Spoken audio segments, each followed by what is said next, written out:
going on, people? Welcome back to We Are Tottenham TV for another predicted lineup video. It's the big one. It's the North London derby. So this will be your team, or our predicted team, to take on Arsenal in the North London derby in a massive, massive game. One of the biggest North London derbies for a very long time. Antonio Conte has been speaking in the press conference. And what is the team news, Sim? Yeah, team news is unchanged from the last game. Reguilon, he reiterates, is unlikely to be playing again this season. So it looks like he won't be back, especially for this game. And obviously everyone else we all know is definitely ruled out for the end of the season. Tanganga, Doherty and Skip. So it's as you were in terms on the team news front. And probably as you were in the lineup as well, to be honest. These get very boring, these predicted lineup videos now. But anyway, we'll run through it. And in goal is obviously going to be Hugo Lloris. Yeah, and we had an interesting discussion, well, in our combined 11 chat, that'll be on the channel soon, but in terms of him compared to Ramsdale, about him being able to use his feet. And I want to see him potentially go a bit more direct this time. I know... Hit Harry Kane. Yeah, I know we like to go short and play it around the back and suck Arsenal in, and we're going to have to do that at times, but I honestly think Kane could have the beating physically, so I'd like to see Lloris do that occasionally when given the opportunity. And it's going to be interesting. Look, he could be in for a busy day. I'm hoping not too busy, but he wasn't too busy last week at Anfield, was he? So It shows we can defend very well. Yeah. But the team will be set up differently than it was at Anfield, that's for sure. So obviously Hugo Lloris in goal, right wing back. On the back of his brilliant display at Anfield, we're going for Emerson Royale. Yeah, a really good display, and hopefully he carries on that form, because we're going to need him to be on top of his game, because there's going to be a lot of reliance on the wing backs, I feel, in this game. He's probably going to be up against Tomiyasu on that side, and Martinelli. Obviously he dealt with Diaz fairly well, although Diaz obviously didn't end up scoring the goal. He's going to have to watch out for Martinelli, though, because he likes to make those movements inside in between wing backs. Yeah, so he's going to have to watch out for him. But one good thing is Martinelli doesn't do tracking back as well as some other players, so he might get a lot of space going the other way. So whether he can take advantage of it. All right, so Emerson right wing back, right centre back, who's going to be very important in this game, and that is Christian Romero. Yeah, and he's going to be first North London derby for him. I'm feeling he's the perfect player for a North London derby. It's going to be suited to, I feel, this kind of game. Definitely. And hopefully he can just hope he doesn't get sent off. Yeah, exactly. That's the only thing I'm worried about. I don't mind a booking, but no reds. Yeah, I think... Obviously, Nketiah is going to be playing up front, and he's going to be closing him down. He's going to have to make sure that he puts Nketiah in his place, pretty much. And if he does that early doors, I think there'll be good opportunity for Romero to assert his authority on the game. And he's going to be very important in this one. Absolutely, absolutely. I can't wait for the Kuti shithouse tomorrow night. But alongside him in the centre role is going to be Eric Dier. And up against Eddie Nketiah, I mean, he's surely got the beating of him all day long on the ground and in the air. Yeah, I think Dier, his aerial dominance, he proved it against Liverpool. I thought he was excellent in the air. They didn't get any joy out of him, and I hope he can do the same against Arsenal on Thursday. And obviously, when playing at the back, he's going to be vital for that. But he's just got to make sure that Nketiah, the one maybe defender he's looking at in that back three who he can get a run on is Dier. So he's got to be careful of that. But if he is, and he makes sure he's positionally right, I can see Nketiah getting very little joy in this one.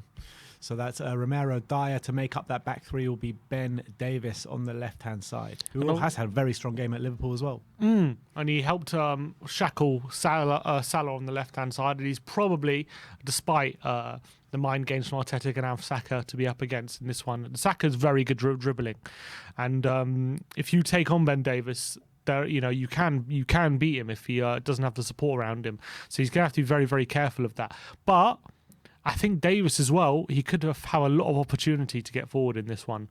If I'm looking at the three centre-backs, I actually back him to get forward quite a bit. And actually, Conte's been doing this thing recently where it's happened the past few games now, where he's taken Sessegnon off, put Sanchez at the back and put Davies left wing-back. And a lot of people have been complaining about it, but I actually don't have that much issue with it. I have a bit of an issue with Davies playing left wing-back, but I don't have an issue with the tactics there, because if you see, as soon as he does that, we push really far forward. And it's interesting to see whether he'll do that again later in this game. But yeah, Davies is going to be very important for me. Yeah, agreed. And then to make up that back five is going to be Ryan Sessegnon on the left wing. Obviously, he's shackled Salah twice this season. And he got an assist at Anfield as well last week. So let's have a repeat, please, Ryan. Yeah, but he's got to be careful because you saw, I remember watching the Chelsea game, and Saka, every time he took on Alonso, he had the beating of him, didn't he? So he's got to be very, very careful of that, getting into one-on-one situations with Bukayo Saka, because he can be dangerous. And I also think with Saka as well, he's very good at tracking back. He's a very hard worker, so he's not going to get, I don't think, as much joy as possible going the other way. But he showed at Liverpool, when he does get in the position, he potentially has the composure to make the difference. So hopefully, if he does find himself in those attacking positions, he can do that again. All right, so let's run through that back line with you one more time. It's Hugo Lloris in goal, Emerson right wing back, Sessegnon left wing back, Romero, Dier and Davies to make up that back three in the middle, which is going to be extremely important for us in this game. We need them both on top of their game. First one we're going to talk about is Rodrigo Bentancur. Yeah, and people said he didn't have the best game last week against Liverpool. I thought defensively he was pretty good, and I think he's going to have to be on top form again. He's going to have to show a bit more element to a game. He's going to have to show that composure to wriggle out of situations and get the ball forward if we're really going to take advantage of Arsenal, I feel, in this game. He's going to be up against El Neni and Xhaka and Odegaard dropping in as well, so it's not going to be easy. But I think in a combative role, he'll be up for the challenge. He will be. I just want to see some more, stop losing the ball so much in the middle of the park. I mean, how many times did we see him lose the ball? Even in the Spurs shirt completely since he's joined us. There's just that element to his game, isn't there? Yeah. And he just needs to cut that out.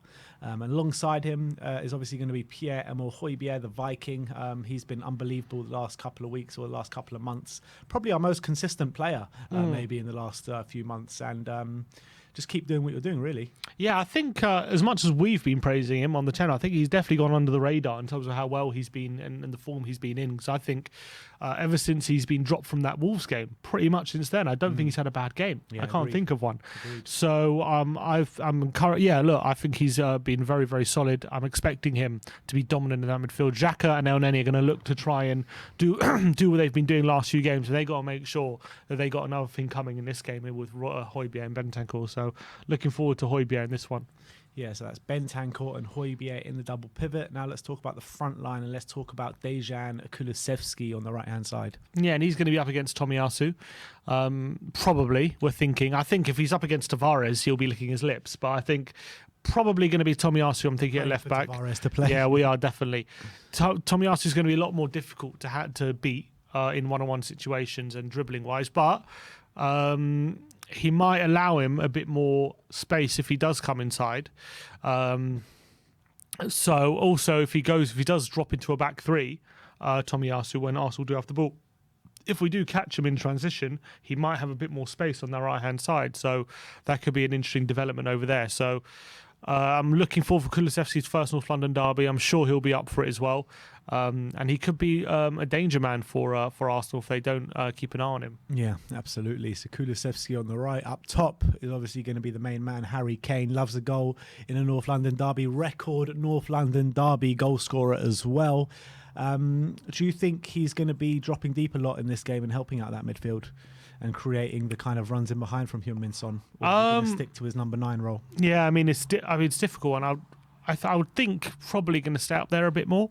I think in this one, I would say I want him to occupy White and Gabriel in the two at the back. So I really think physically he should be able to compete with them. I think he's more than a match physically for them, unlike again last week against Konate and Van Dijk. So I do see him actually getting quite a bit of joy of being able to hold the ball up, hold off Ben White and Gabriel, and bring other players into play.